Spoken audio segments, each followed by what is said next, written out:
تقع كابادوكيا في وسط تركيا، وهي منطقة تاريخية تتميز بمناظرها الطبيعية الفريدة التي تشكلت عبر آلاف السنين من النشاط البركاني والتآكل. تشتهر كابادوكيا بمدنها تحت الأرض، وكنائسها المنحوتة في الصخور، ومدافن الجنيات التي تزين المناظر الطبيعية. هذه المنطقة ليست فقط وجهة سياحية رائعة، بل هي أيضاً موقع ذو أهمية تاريخية وثقافية كبيرة. تعود أصول كابادوكيا إلى الألفية الثانية قبل الميلاد، حين كانت جزءاً من إمبراطورية الحيثيين. كانت المنطقة مركزاً تجارياً هاماً بفضل مناجمها الغنية بالذهب والفضة والنحاس. بعد انهيار الإمبراطورية الحيثية حوالي 1200 قبل الميلاد، تعرضت كابادوكيا لغزوات من قبل شعوب البحر والفريجيين. في القرن السادس قبل الميلاد، أصبحت كابادوكيا جزءاً من الإمبراطورية الفارسية تحت حكم كورش الكبير. بعد ذلك، غزاها الإسكندر الأكبر في القرن الرابع قبل الميلاد، مما جعلها جزءاً من الإمبراطورية المقدونية. في القرن الأول قبل الميلاد، أصبحت كابادوكيا مقاطعة رومانية. خلال هذه الفترة، بدأت المسيحية تنتشر في المنطقة، وأصبحت كابادوكيا مركزاً دينياً هاماً. في العصور البيزنطية، استمرت كابادوكيا في الازدهار كمركز ديني وثقافي، حيث تم بناء العديد من الكنائس والأديرة في الصخور.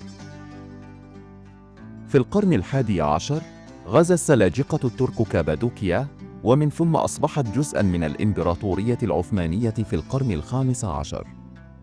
خلال هذه الفترة، استمرت كابادوكيا في كونها منطقة زراعية وتجارية هامة.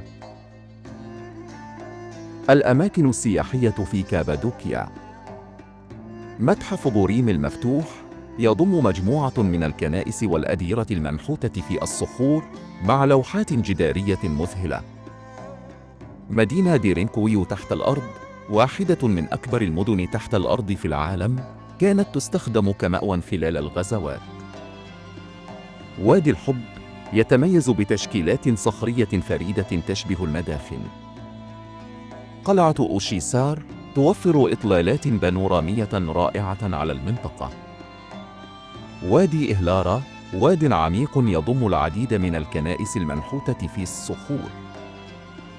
جولة المنطاد الهوائي، تجربة لا تنسى لمشاهدة مناظر كابادوكي الخلابة من السماء، حيث يمكنك الاستمتاع بمشاهدة شروق الشمس. المأكولات التقليدية: تستي كباب، لحم مطهو في إناء فخاري. منتي، نوع من الزلابية المحشوة باللحم. غزلين، خبز محشو بالجبن أو اللحم أو السبانخ. الفنادق في كابادوكيا: فنادق الكهوف، تجربة فريدة للإقامة في غرف منحوتة في الصخور، تتراوح أسعارها بين 100 و300 دولار لليلة. الفنادق الفاخرة توفر خدمات راقية وإطلالات رائعة، تتراوح أسعارها بين 200 و500 دولار لليلة.